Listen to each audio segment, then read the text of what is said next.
কার কোলে উঠছো বলো? শরম পাইলো নানার কোলে উঠে। নানা মিশা এসেছেন একবারে। চেহারা না আপনার নামে লেছে না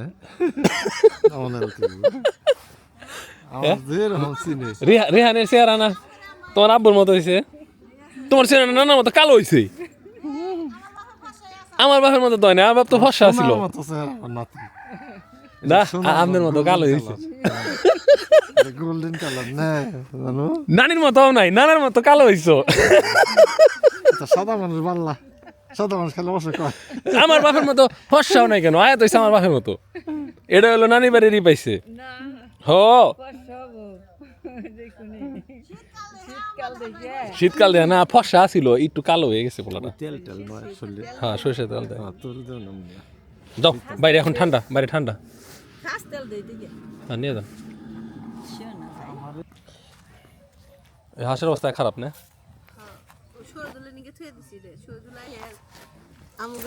না এটা তো আমার বাচ্চা, আমার খামারের বাচ্চা এটা, আমার খামারের বাচ্চা।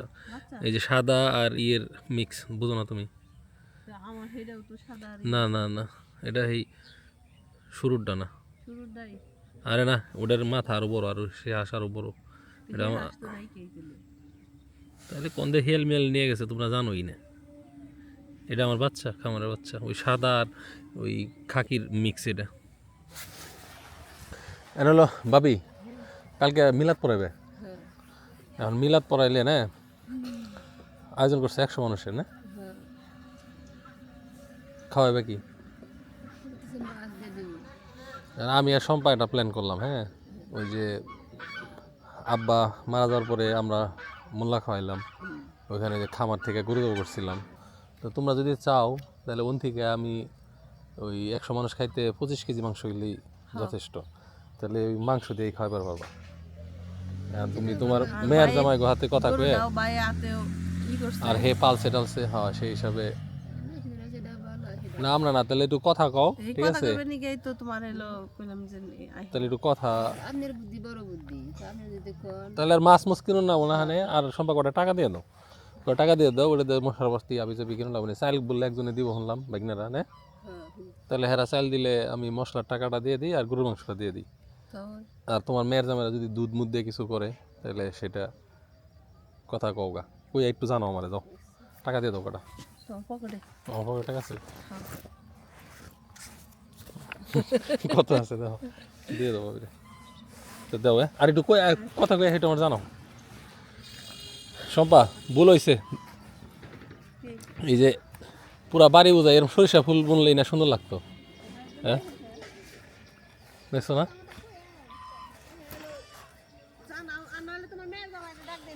অথবা তোমার মেয়ের জামাই দুজন রে একটু পাঠাও, আমি কথা কইয়ে দিই, ঠিক আছে? মাংস আছে তো না, আবার দায়িত্ব তো নিলাম। তো বিষয়টা হইতেছে আমার গরুর মাংস ছিল কয় মন জানি, 20 কেজি। 20 কেজি। তো আমাদের পুরা মাংসটা লাগে নাই, এবার পুরা মাংস দিয়ে খিচুড়ি রান্না করলাম, এরপরে মানুষের না নষ্ট হইতো, এই কারণে কিছু মাংস রইছে। হ্যাঁ ভাবছিলাম যে ওই মাংসটা দিয়ে সাথে আর একটা গরু জবাই করে মিক্স করে হইলো বারাবসা আব্বার জন্য একটু ওইখানে মিলাদ টিলাদ পড়াইতাম। তো এখন ওটা পরে ই করবো না, যেহেতু এখানে এটা একটা ঘটনা ঘটছে, এনে দিয়ে দিই। আর ওইখানে আবার আরেকটা গরু কিনে নিয়ে করব, ঠিক আছে, সেটাই ভালো হবে।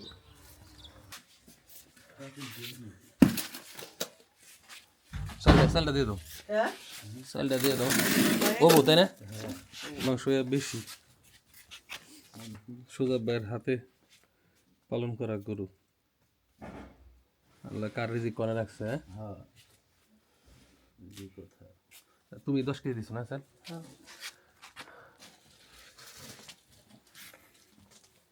এইটাই তো দুজন লাগবো, সিরাজের বইটা নিয়ে যাও, আর এই মাংস দুজনে ধরে নিয়ে যাবে।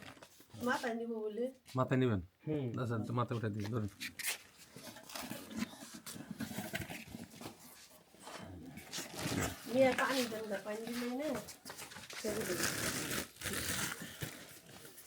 আর এমনি বাজার টাজার করছেন না? ঠিক আছে। ও পোল্ট্রি মুরগিও কেনা লাগবো যারা নিরামিষ খায়। হ্যাঁ মুরগি কিনা লাগবো। এ দাওয়াত দিছে 100 জন এ যদি যায় এ যদি যায় তুমি যাও হে যাও ইমনরা যদি যায় ওরা যদি যায় তাই আমারও মুখার দাওয়াত না তোমার বাড়ি দাও আমার বাড়িতেও দিছে ব্যক্তি তাহলে আমরা এনে ব্যক্তি হয়ে যাই আমরাই তো ব্যক্তি আমাকে যাও মিলাদের দাওয়াত তো তোমরা ছাড় দাও না ব্যক্তিতে যাও এবার বিয়ার দাওয়াত দিলে দেখি করবা যাও যাও এই যে আবার দাওয়াতে না গেলেও কব যে দাওয়াত দিলাম আইলো না শম্পা সব ফেলে বিপদ আস্তে শম্পা এই যে তোমার এই যে ছিল মনে মনে যা কইছি আচ্ছা আচ্ছা কোলে আচ্ছা শম্পা তো শম্পা তুই ওরে না মারবি তুই নিজে আড়া হারস না পাহাড় থেকে নামতেছি আমরা আর আমার বাড়ি মুরগি খেলে ওই যে দৌড় পারে না ওই যে জেরে জেরে দৌড় পারে হেঁটে হেঁটে জব করো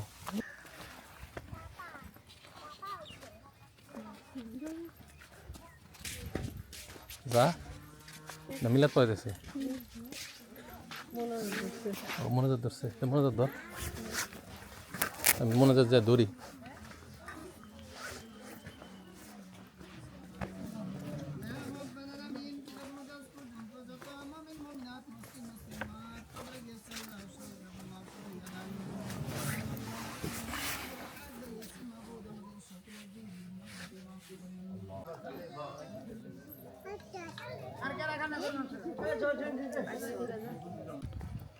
তো যাই হোক সুজাব ভাইয়ের জন্য দোয়া করবেন আল্লাহ যেন ওনার দুনিয়ার কষ্ট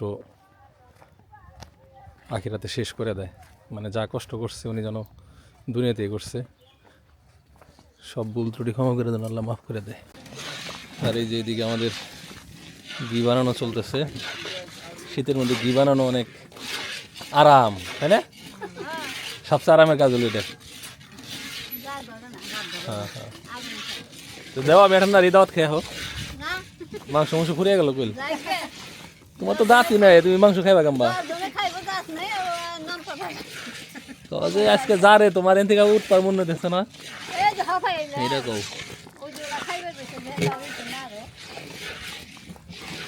তো আমাদের প্রোডাকশন সামান্য কিছুটা বাড়ছে হ্যাঁ অত বেশি না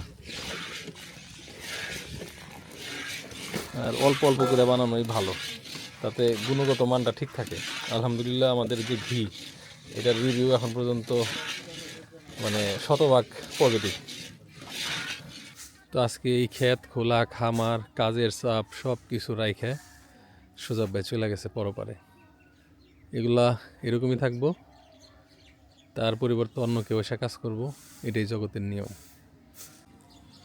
তো আল্লাহ আমাদের দুনিয়ার পাশাপাশি আখিরাতেও যেন শান্তিতে রাখে সুখে রাখে সবার জন্য এই দোয়াই করি তো ভালো থাকেন সবাই সুজাব ভাইয়ের জন্য দোয়া করেন আল্লাহ হাফেজ আসসালামু আলাইকুম